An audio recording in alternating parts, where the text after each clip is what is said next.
En vértebras de transición, una junta médica, especialistas se reúnen para darle una nueva esperanza al paciente.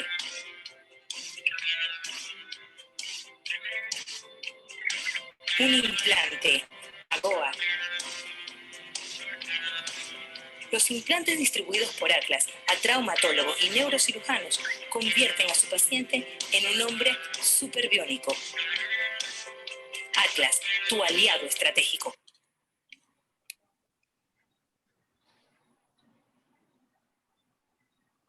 Adelante, Lina. Abre tu micrófono. Tu micrófono está cerrado, Carolina. Buenas noches, doctores. Bienvenidos. Un gusto saludarlos y tenerlos aquí de nuevo en esta edición del Club de Columna de Valencia. Bienvenidos a todos. Club de Valencia que se ha extendido las fronteras valencianas. Sí, señor. Por suerte contamos hoy en día con la participación de otros especialistas de Caracas y de otras ciudades del país. Bienvenidos todos. Como saben, nosotros en Atlas siempre comprometidos con la formación médica continua. Esta noche vamos a contar con la participación del doctor Lizarraga, que Ximena nos va a presentar. Sime, a ti la palabra. Gracias. Bueno, buenas noches. Ya creo que la gran mayoría somos ya como que asiduos y conocidos. Muchísimas gracias por participar en este club de columna. El doctor Federico Lizarraga, quien es traumatólogo y cirujano de columna del Centro Médico Guerra Méndez en Valencia, va a hablarnos sobre balance sagital y su importancia en las deformidades del adulto. Entonces, doctor, así, rapidito, sencillo y elocuente, le damos la palabra para que pueda compartir pantalla y comience su conferencia de la noche de hoy entre amigos. Claro que sí. Buenas noches. Primero que nada, bueno, agradezco a todos los que se han tomado su tiempito para acompañarnos. Esta es la 14ª reunión de este segundo ciclo del Club de Columna, el cual realmente, como estaban hablando Carolina y Ximena, pues ha ido trascendiendo en las fronteras regionales a toda Venezuela y realmente nos contenta mucho. Y bueno, la idea es que sigamos creciendo y bueno, de alguna forma creemos este hábito de reunirnos. Esta noche voy a hablar un poco, como esta charla es dirigida solo a los que manejamos columnas, pero básicamente en este grupo, este club de columna, hay muchas gentes agregadas que no solo son cirujanos de columna, hay de todo, es un collage de personas diferentes. Vamos a hablar términos y conceptos que son relativamente recientes y que realmente son importantes conocer y conocer darle el justo valor de cómo resolver los problemas de columna tomando en cuenta estos parámetros que vamos a conversar un rato. Entonces, la charla de esta noche va a ser el balance sagital, la importancia de las deformidades del adulto.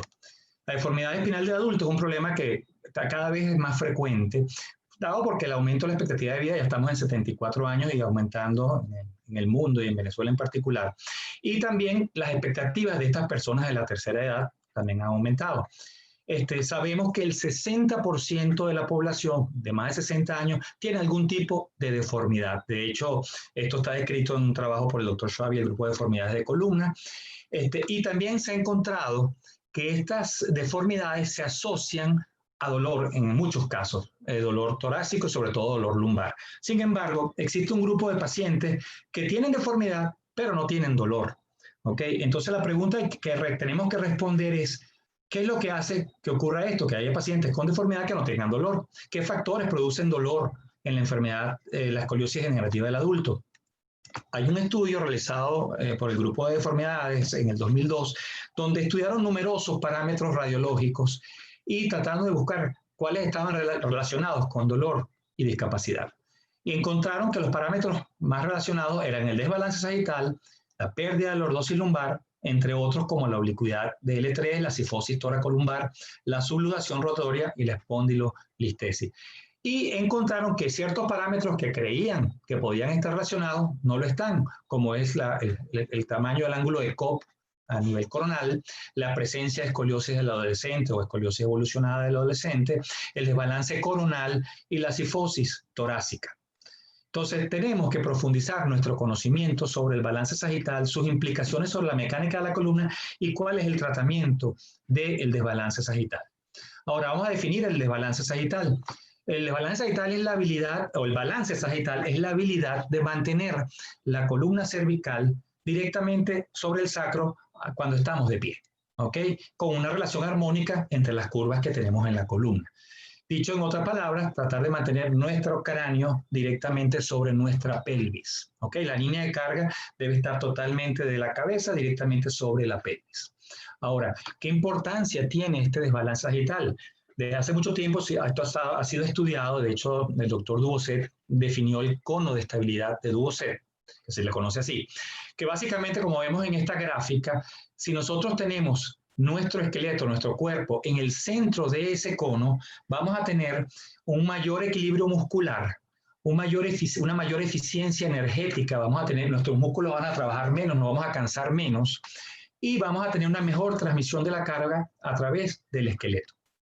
Ahora, para poder evaluar radiológicamente ese balance sagital, necesitamos, es imprescindible, un chasis largo de 36 pulgadas con lo que llamamos posición de clavícula. La posición de clavícula, como vemos aquí, es la posición donde ponemos las manos sobre la clavícula y los antebrazos y codos por delante para poder ver la columna.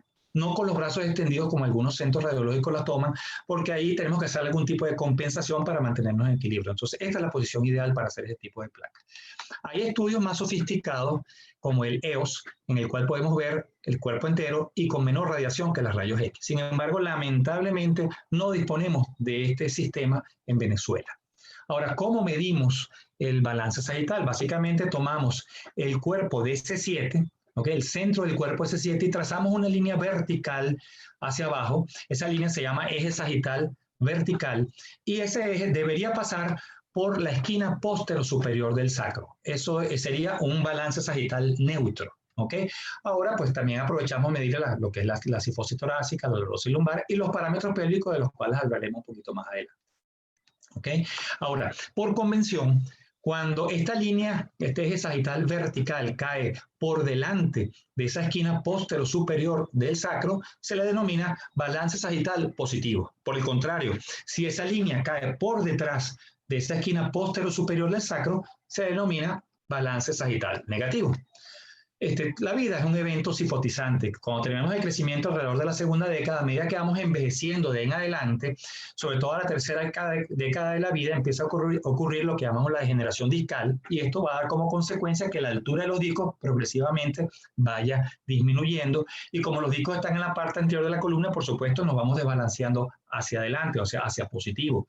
En la cuarta década empieza a haber pérdida gradual de la masa ósea, microfracturas, y eso reduce el diámetro cefalocaudal de los cuerpos vertebrales, lo cual nos lleva aún más hacia adelante. Y en la quinta, alrededor de la quinta, hay cambios degenerativos en toda la columna, en la faceta, lo cual nos debería llevar, en condiciones ideales, a una anquilosis estable de la columna. Sin embargo, en muchas ocasiones ocurre una anquilosis inestable, con estenosis, cifosis, deformidad o una combinación de estos factores. Entonces, en la fisiopatología del balance sagital, del desbalance sagital, una vez que perdemos por factores como el que mencioné ahorita, perdemos un poco de esa lordosis lumbar o aumenta la cifosis torácica, ya sea por cambios degenerativos, cambios previos como el Scheuermann, una fractura del cuerpo vertebral, postquirúrgica, etc. Como consecuencia de esto, vamos a irnos hacia adelante a un desbalance sagital positivo. Eso va a dar, como ya lo explicamos a través del cono de Dubocet, una fatiga, un dolor por carga normal. El cuerpo va a buscar la forma de compensar, dependiendo de las articulaciones que tenga móviles, ¿ok? Y van a haber una serie de cambios que van a ocurrir a nivel de la columna, por encima de la zona que está afectada, y por debajo a nivel de la pelvis y rodilla. Antes que nada, quiero dar las gracias al doctor Ihab Hersedine, quien gentilmente me prestó estas gráficas animadas que nos ayudan a entender un poco este problema, esta situación. Vemos aquí que el eje sagital se mantiene por encima de la pelvis, pero para lograr eso, cuando la columna se ha ido hacia adelante, tienen que hacerlo a través de una serie de mecanismos que vamos a ver en detalle en la siguiente gráfica. Entonces, cuando nos vamos hacia adelante, lo primero que va a ocurrir una vez que la columna ya no puede compensar ese desbalance positivo, es una retroversión pélvica. El macizo pélvico va a rotar hacia atrás a través del eje coxofemoral, pero eso tiene un límite que lo da la movilidad de la articulación coxofemoral. Si sigue ocurriendo un balance positivo, o sea, sigue yendo la columna hacia adelante a pesar de esa retroversión pélvica, pues tenemos que buscar alguna otra forma de compensar, y eso lo hacemos a través de la flexión de las rodillas y de la dorsiflexión de la articulación de los tobillos. Aquí clínicamente podemos ver ese escenario. Vemos cómo esta paciente ya agotó todas las instancias a nivel de columna y vemos cómo la pelvis está retrovertida. Eso lo podemos ver fácilmente aquí, como vemos que se pierden las nalguitas, se aplana la región glútea, y al aplanarse la región glútea y no ser suficiente esto, entonces ocurre la flexión de las rodillas. Si a este paciente le pidiéramos que extienda las rodillas, como le estamos quitando un mecanismo de compensación, como vemos aquí en la derecha, se va hacia adelante. Entonces, hay un estudio que es clásico y que se usa en todas las charlas de desbalance sagital, que es el estudio del doctor Glassman, publicado en el 2005, en el cual se encontró que hay una relación directa entre el balance positivo y el dolor. De hecho, este estudio incluyó 752 pacientes con deformidades, se les hizo una evaluación radiológica y 352 pacientes de estos presentaban un desbalance sagital positivo. A estos pacientes se les hizo cuestionarios de medición de estado de salud, como el OSWE-3, el cuestionario de la Scoliosis Research Society, la SF2, el cuestionario corto de 12 preguntas, y en este estudio se encontró que había una relación directa entre el grado de desbalance que presentaba ese paciente. Mientras más desbalanceado hacia adelante, más positivo ese desbalance, peor era el deterioro de calidad de vida, lo cual se demostró en todos los cuestionarios, como vemos aquí. ¿Okay? También se encontró en ese estudio que si el área donde se origina ese desbalance es más caudal, o sea, si el desbalance se originó por una hipercifosis torácica, es mejor que si ese balance se originó en la zona lumbar. Mientras más bajo es la zona que origina ese desbalance, es peor la calidad de vida del paciente. Ahora, otro punto interesante que tenemos que mencionar en el balance sagital es la pelvis. De hecho, esto está estudiado desde hace ya muchas décadas, 2 o 3 décadas, por un grupo de franceses, Legay, Lafargue, Lehuc, etcétera, etcétera. Es un número grande de franceses, que ellos han encontrado que si hay una pérdida de relación entre la lordosis lumbar y los parámetros pélvicos, también hay mayor dolor, sobre todo en la región lumbar. Entonces, para entender este concepto, quiero hacer un breve resumen del desarrollo de las curvas en la columna. Todos sabemos que cuando estamos en el útero materno, nuestra columna tiene una cifosis de toda la columna, una pancifosis, que inclusive la tenemos al nacer. Cuando empezamos a gatear y levantar la cabeza, aparece la lordosis cervical. Cuando nos ponemos de pie, entonces al año más o menos aparece la lordosis lumbar. Ahora, el grado de lordosis lumbar es muy variable y esa variabilidad depende de un factor que vamos a hablar más adelante y queremos entenderlo mejor. Esa lordosis lumbar va a depender de la orientación del sacro dentro de la pelvis. Esa orientación del sacro dentro de la pelvis se llama incidencia pélvica. Básicamente, como vemos en esta gráfica animada, vemos que el sacro, de acuerdo a la inclinación que tenga este sacro, va a haber una lordosis lumbar mayor o menor. Aunque esta incidencia pélvica es un parámetro que nacemos con él, va cambiando hasta que terminamos el crecimiento. Alrededor de los 15 años, ya esa incidencia pélvica se queda de una angulación ya fija y no cambia el resto de la vida. Inclusive si estamos sentados, parados, la pelvis está retrovertida, esta incidencia pélvica siempre va a ser igual. Vemos aquí cómo se mide. Trazamos una línea que va del centro de la articulación bicoxofemoral, la extendemos hasta el centro del plato sacro y de ese centro del plato sacro sacamos una perpendicular. Ese ángulo que se forma aquí, eso es la incidencia pélvica. Su parámetro promedio es 52 grados, pero fíjense el grado de variabilidad, va de 34 a 84 grados, 50 grados de diferencia. También podemos ver que de acuerdo al diámetro anteroposterior de la pelvis, cambia esa incidencia pélvica, o sea, mientras más es mayor el diámetro anteroposterior, es mayor la incidencia pélvica. Eso fue estudiado y presentado por Bouley y colaboradores en el 2006. Ahora, podemos nosotros, a simple vista, sentados en un banquito en la calle, podemos determinar la incidencia pélvica si una persona tiene la ropa ajustada. Por ejemplo, esta muchacha tiene una incidencia pélvica elevada. En cambio, Taylor Swift vemos que tiene una incidencia pélvica bajita, su pelvis está más recta. Pero los cirujanos plásticos nos la jugaron sucia y a veces nos engañan con la prótesis de región glútea.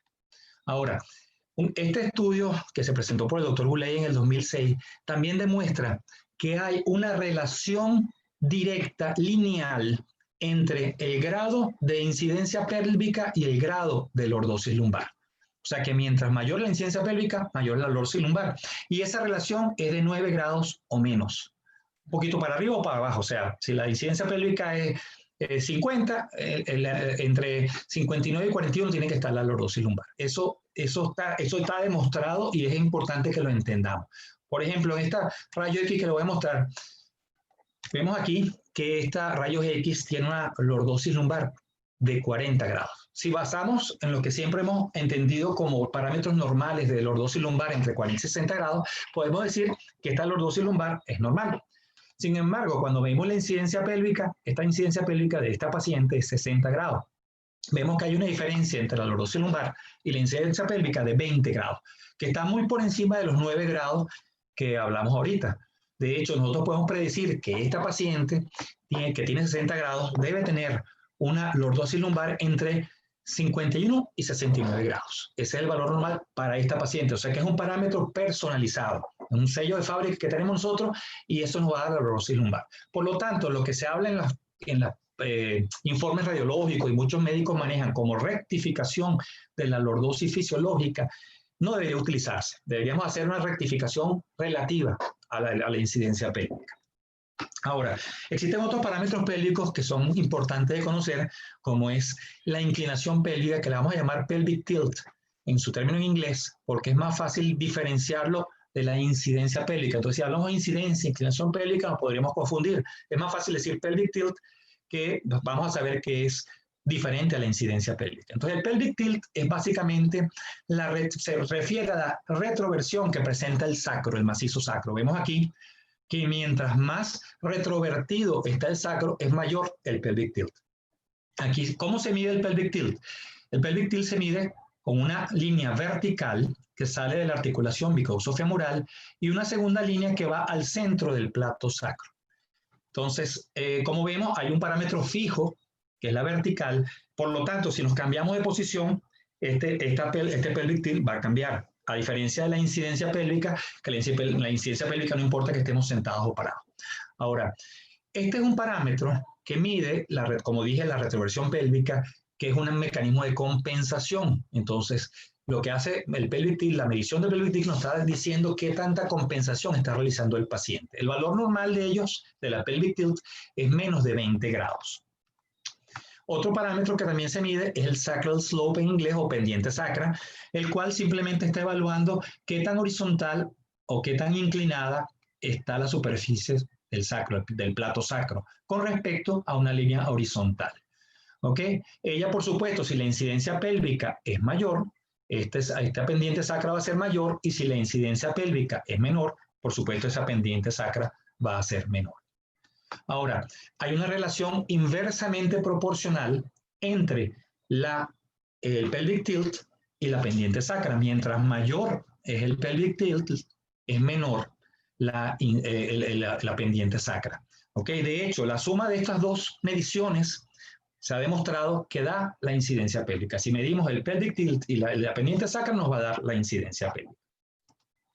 ¿Qué importancia práctica tienen estos parámetros pélvicos? El balance sagital. Este es otro estudio interesante publicado en el 2013 por el grupo de deformidades realizado por Schwab, buscando muchos parámetros que midieron y vieron qué relación tenían algunos parámetros con el dolor. ¿Cuáles eran los que estaban más relacionados al dolor y discapacidad? El primero, casi en relación lineal, es la relación o la pérdida de relación entre la lordosis lumbar y la incidencia pélvica. Si hay una pérdida de relación, o sea, la diferencia entre la incidencia pélvica y la lordosis lumbar es mayor de 10 grados, esto está relacionado a la presencia de dolor. ¿Ok? El segundo factor también relacionado es el desbalance sagital positivo cuando es mayor a 5 centímetros. Está relacionado, pero no tanto como está relacionado el primer punto que acabo de mencionar, que es la relación lordosis lumbar e incidencia pélvica. Y el tercer factor en importancia es el pelvic tilt, cuando se encuentra por encima de 25 grados. ¿Ok? De hecho, es tan importante esta relación entre lordosis lumbar e incidencia pélvica, que inclusive en las artrodesis de un solo nivel, Cuando hacemos artrodesis de un solo nivel, que la gente dice, no, eso no va a afectar la dinámica de la columna. De hecho, cuando este estudio presentado por Zachary en el 2017 demostró que si nosotros hacemos artrodesis en un solo nivel y hay una relación normal entre la incidencia pélvica y la lordosis lumbar, hay un 6% solamente de enfermedad del disco adyacente. Mientras que si nosotros tenemos una pérdida de relación mayor de 10 grados, o sea, entre 11 y 25 grados entre la lordosis lumbar e incidencia pélvica, vamos a hacer artrodesis de un solo nivel, 75% de los pacientes van a tener enfermedad del disco adyacente. Y si esa diferencia es mayor de 25 grados, el 100% va a tener enfermedad del disco adyacente. Así que es muy importante que tomemos en cuenta esa relación, inclusive cuando vamos a hacer la artrodesis de un solo nivel. Inclusive este estudio presentado por Shia en el 2008 demostró que en pacientes hipolordóticos, después de una laminectomía sin artrodesis, a 5 años, siguiendo estos pacientes hipolordóticos, tienen mayor dolor los pacientes hipolordóticos que los pacientes que tienen una lordosis normal. Por lo tanto, tenemos que realizar una rayos X lumbar que incluya la pelvis, ¿okay? No solamente la región lumbar. Si vamos a hacer una cirugía, ya sea laminectomía o si vamos a hacer alguna artrodesis, independientemente del número de niveles que vayamos a fusionar, ¿okay? Para evaluar la congruencia entre la lordosis lumbar y la incidencia pélvica, para ver que sea si es o por encima o por debajo de 10 grados, y determinar si existe el mecanismo de compensación ya presente en este paciente. ¿Okay? De hecho, la clasificación de Schwab, que es la que utilizamos hoy en día, la clasificación de deformidades en el adulto, aparte de los parámetros coronales que son ya conocidos, bien conocidos por nosotros, si es una curva torácica, una curva lumbar o una curva doble, realmente le dan muchísima importancia, y yo diría hasta más importancia, a los modificadores sagitales. Los 3 que mencionamos, la relación incidencia pélvica, lordosis lumbar, la alineación global que se refiere al grado de desbalance sagital positivo, y el pelvic tilt, y lo dividen en 3 grados. Ahora, entrando brevemente en tratamiento, esta charla es suficientemente larga, entrando en estos conceptos, vamos a hablar someramente de las bases generales del tratamiento del desbalance sagital. Primero, el tratamiento puede ser conservador o puede ser quirúrgico. Realmente, cuando ya existe un desbalance sagital significativo de esos parámetros que acabo de mencionar, ya el tratamiento conservador deja de ser beneficioso. ¿Okay? Puede ayudarnos un poco a mejorar las condiciones del paciente, pero realmente no mejora tanto como la corrección quirúrgica de este desbalance. ¿Okay? De hecho, este trabajo publicado por Justin Smith en el 2016 demuestra en todas las mediciones de calidad de vida, con un cohorte de 200 pacientes con tratamiento conservador y 100 pacientes con tratamiento quirúrgico, que a 2 años hay una diferencia estadísticamente significativa en los pacientes favorable a los pacientes que fueron operados contra los pacientes que no fueron operados. Por lo tanto, es conveniente, es beneficioso el tratamiento quirúrgico buscando la corrección de este desbalance sagital. ¿Cuáles son los objetivos de la corrección de este desbalance? ¿Qué debemos buscar cuando vamos a corregir el desbalance?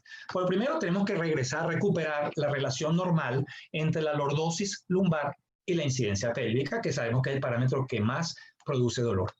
El segundo factor es recuperar el eje sagital global, ponerlo por debajo de 5 centímetros, llevar la C7, el cuerpo, la línea vertical que viene de C7, a 5 centímetros o menos de la esquina posterior superior del sacro. Y también pues recuperar el pelvic tilt, ponerlo por debajo de 25 grados. Sin embargo, estos objetivos son idóneos para pacientes jóvenes, pacientes de menos de 45 años.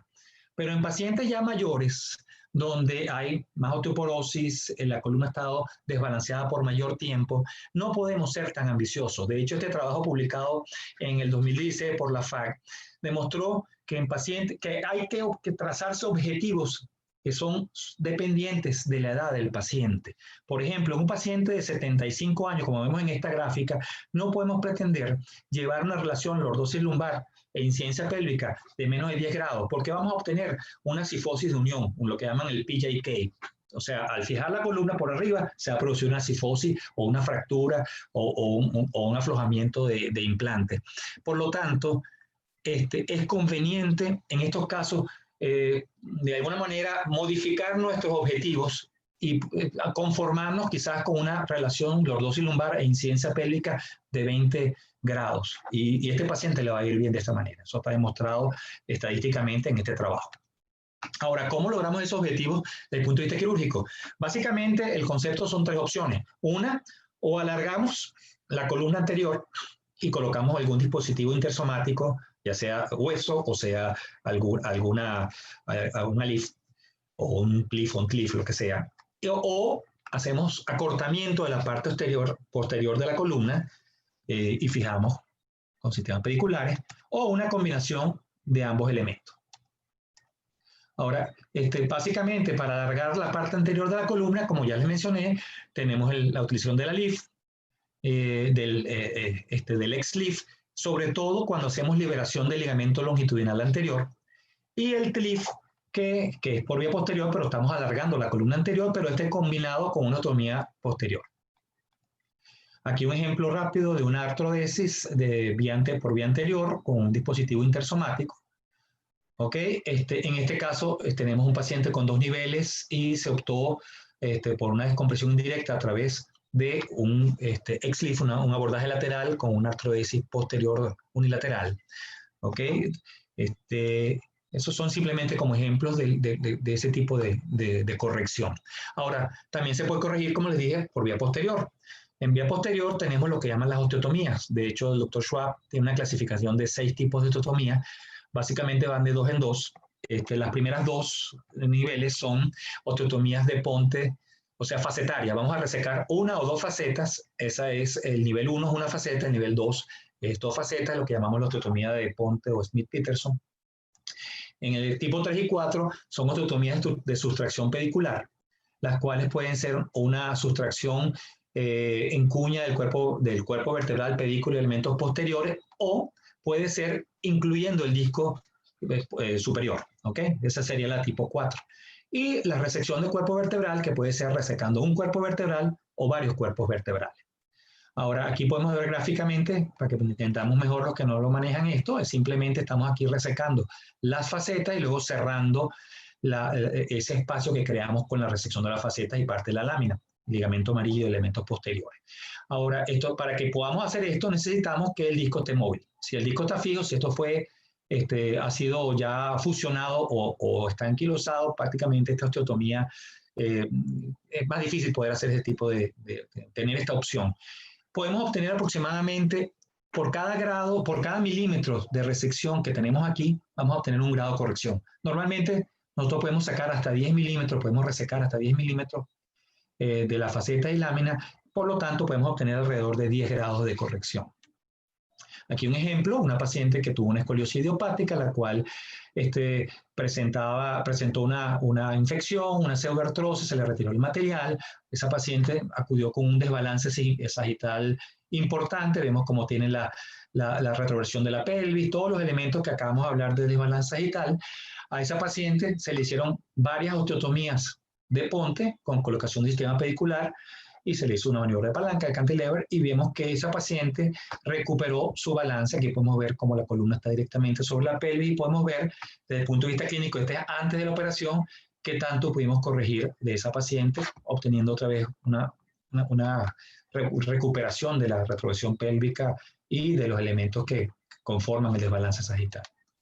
La sustracción pedicular es una técnica ya más compleja en la cual ya no solamente, como les dije, resecamos elementos posteriores, sino ya resecamos parte del cuerpo vertebral y lo cerramos. Esta se utiliza ya para correcciones mayores de hasta 35 grados y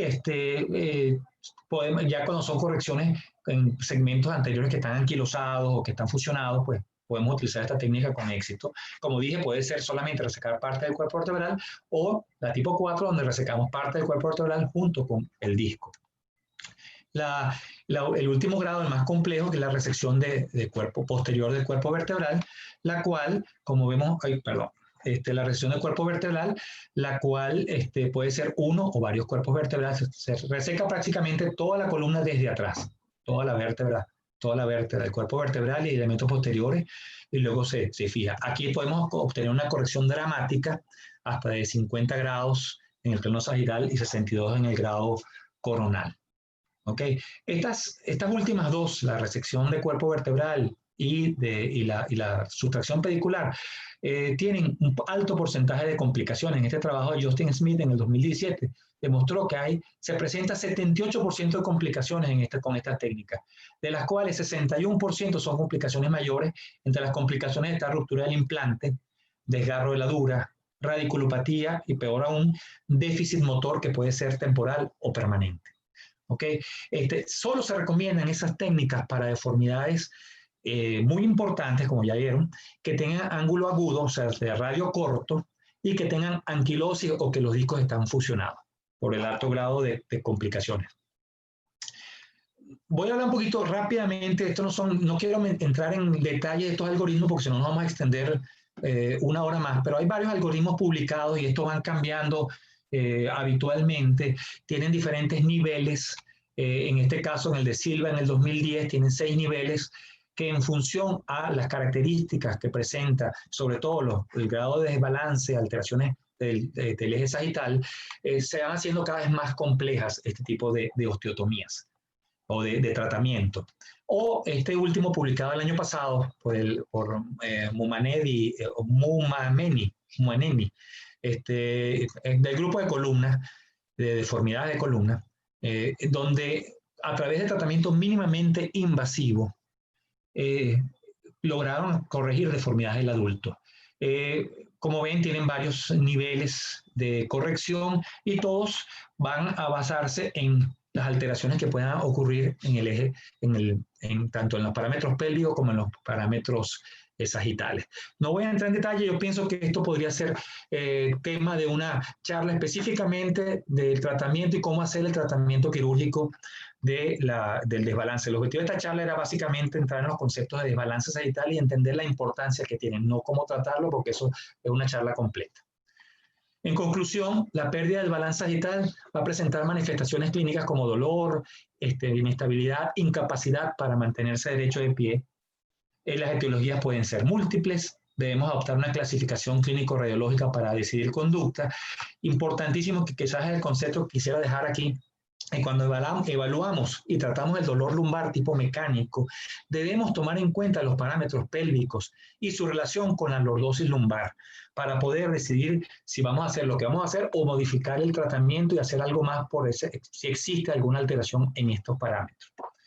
El tratamiento se puede realizar, como ya sabemos, a través de alargamiento de la parte anterior, a través de la LIF, ex-LIF o cualquier elemento. Eso va a depender de la experiencia del cirujano. Y también se puede hacer a través del acortamiento de los elementos posteriores de la columna, a través de osteotomías, como ya vimos, que pueden ser de Smith-Peterson, de sustracción pedicular, o de la resección de cuerpo vertebral, sabiendo que estos dos últimos elementos tienen un riesgo importante y tenemos que sopesar el riesgo y beneficio. Bueno, muchísimas gracias, espero que les haya gustado la charla, que les haya quedado algo de esto, y bueno, estoy dispuesto a escucharla y tratar de responder las preguntas que quieran hacerme. Ya hay una pregunta, doctor Bellera, doctor Lizarraga, del doctor Bellera. Ay, caray. Dice, excelente charla. Considerando que más del 70% de la lordosis lumbar está acreditada a L4, L5 y L5, S1, ¿cuándo considera que debes llegar por encima de esos dos niveles para corregir el desbalance a un disco L3-4 sano? El uso de ex-LIF y su manejo para balances segmentarias ha cambiado mucho en los últimos 10 años.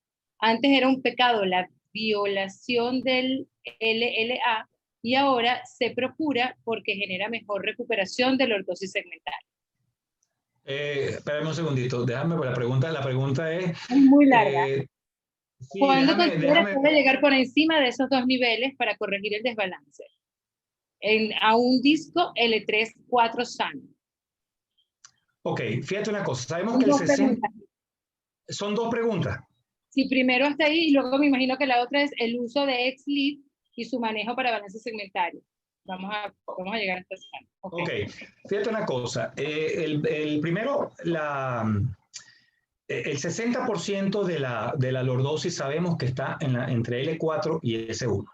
Si no tenemos un disco sano entre L3 y L4, Por supuesto, el objetivo es tratar de corregir en la parte baja. Las correcciones ideales para el desbalance sagital, mientras más abajo se hacen, son mejores. ¿Okay? Son más efectivas. Mientras más alto nos vamos, el grado de corrección va a ser inferior. Entonces, no tiene sentido hacer una corrección de un desbalance sagital en un disco sano si podemos corregir, si tenemos el 60% de esa lordosis en la parte baja. Entonces, lo ideal, si tenemos los discos dañados en la parte lumbar baja, primero. Y segundo, podemos lograr intentar corregir solamente en ese segmento usando todas las herramientas posibles, alargando la parte anterior de la columna, recortando la parte posterior, podemos obtener un grado importante. Lo que no sé, y es una pregunta muy general, no sé, eso va a depender de cada caso, porque si un caso tiene una curva extremadamente importante, quizás tengamos que hacer algo adicional, pero en general debemos intentar corregir en esos segmentos solamente. Ahora, ¿cuándo hacerlo? Dependiendo de la magnitud. Sabemos que si nosotros alargamos la parte anterior y recortamos la parte posterior, vamos a obtener mucho más corrección que solamente recortando la parte posterior de la columna. Podemos obtener significativo. Ok, el doctor Bellera tiene la mano levantada, pero tengo una pregunta del doctor Daje. ¿Queremos darle primero la palabra al doctor Bellera o hacemos la pregunta al doctor Daje y después le damos la palabra al doctor Bellera? Como usted diga. Como quieran, yo estoy abierto. Tú eres la líder aquí, de aquí para adelante yo estoy para responder preguntas. Vamos a darle, porque si la intervención del doctor Bellera tiene que ver con lo que usted está diciendo, le damos la palabra a él y luego vamos con la pregunta. Bueno, vamos a terminar la pregunta del doctor Bellera y después nos vamos con el doctor Daje, ¿cierto? Doctor Bellera, puede abrir su micrófono.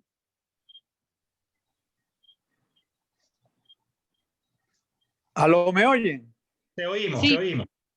Felicitaciones por la charla, excelente presentación, Federico. Gracias. Bueno, gracias. La pregunta era, ¿en qué porcentaje, sabiendo pues lo que sabemos pues que la mayoría de la lordosis está en 4.5 y 5.1, ¿cierto? ¿En qué porcentaje vas por encima de eso? Esa era la pregunta. ¿En qué porcentaje grosso? Dame un número.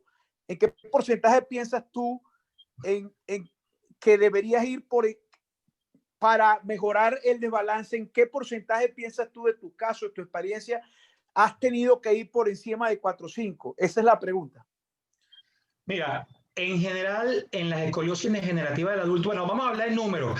Yo te podría decir que eso no debería ser más de 20-30% de los casos, no debería ser más. No debería ser más.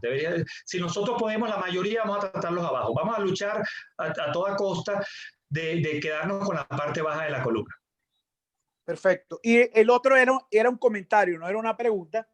Era que ha cambiado mucho la visión sobre el XLIF en los últimos 10 años.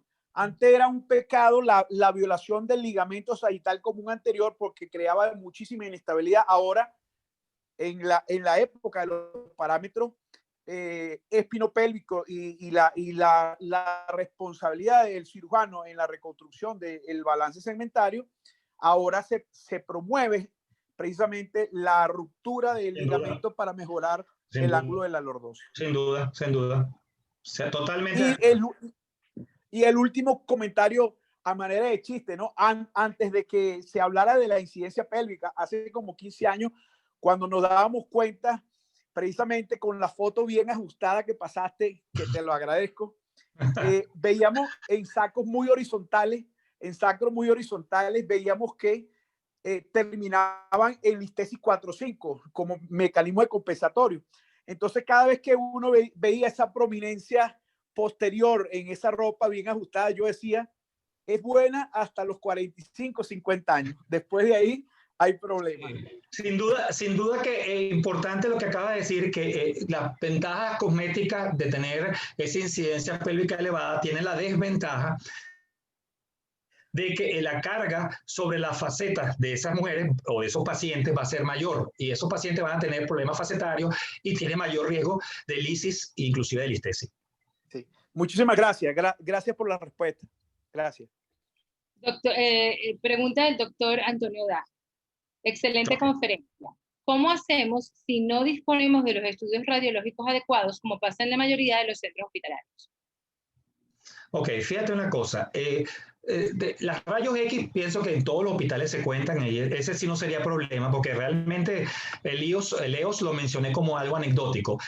El chasis largo, es verdad que tenemos problemas aquí en Valencia, no sé, César, que te lo veo aquí, a César Covarrubia, en Maracaibo, no sé si tienen chasis largo allá, pero aquí tenemos un solo sitio donde, y llorándoles y demás, podemos hacer que la usan para medición de miembros inferiores y lo usamos nosotros para nuestras mediciones o placa de chasis largo para la columna.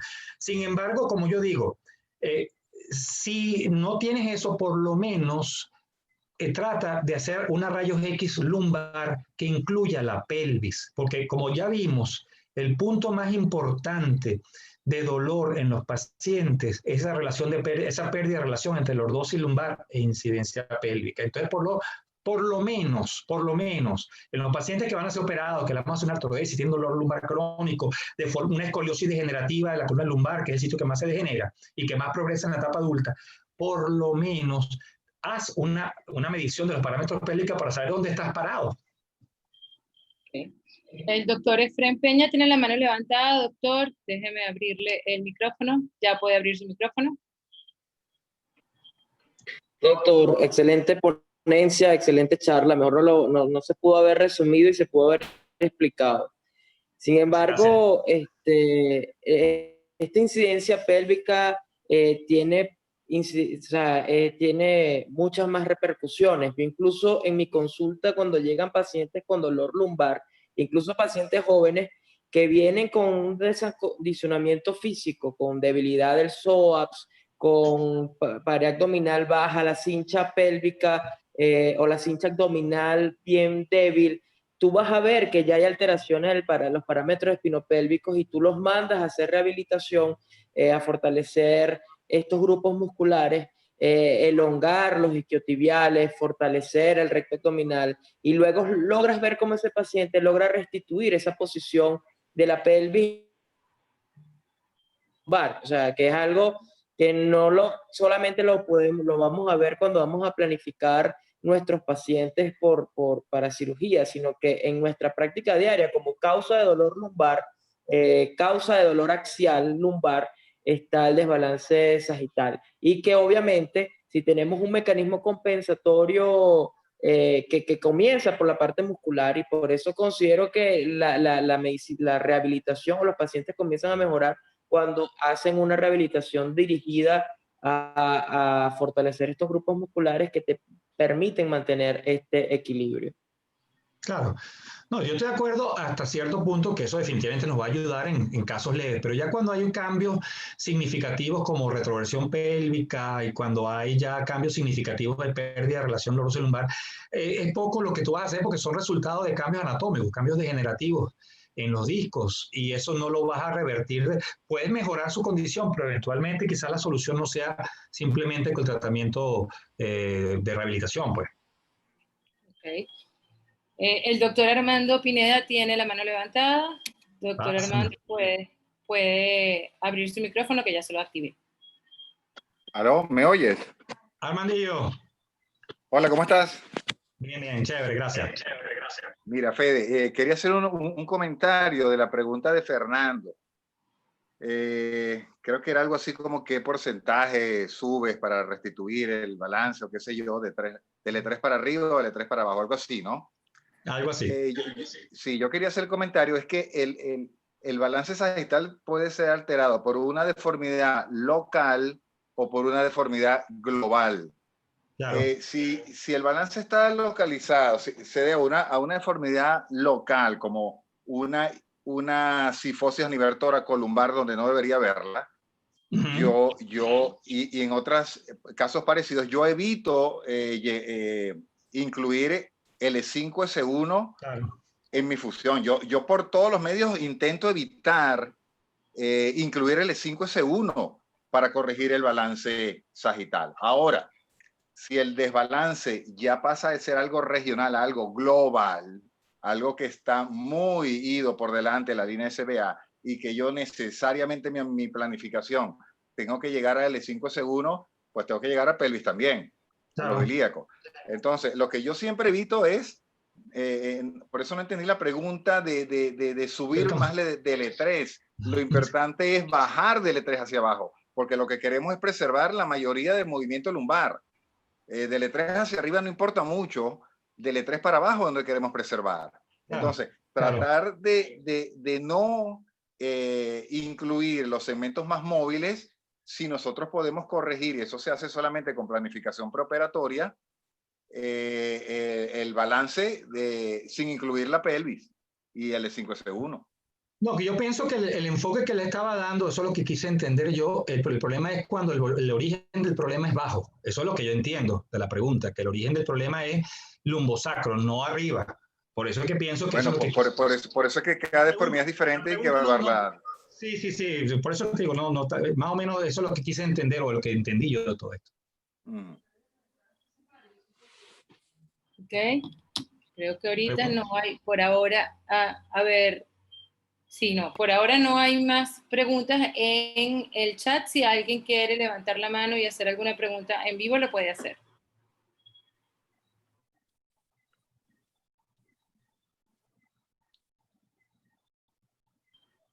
Bueno, aparentemente quedó claro todo lo que es el balance pélvico. Parece que todo está muy bien. Bueno, qué bueno, me contenta. O no entendieron nada. O no entendieron nada o lo entendieron todo. Está bien, bueno, agradecido realmente a todos por lo menos tomarse el tiempito de escucharlo y bueno, espero que por lo menos queden algunos conceptos claros para todos los que manejamos esto, los que no lo manejaban tanto, pues. Sí, bueno, la participación ha sido muy interesante. Creo que repite la foto ajustada, pide el doctor Bellera.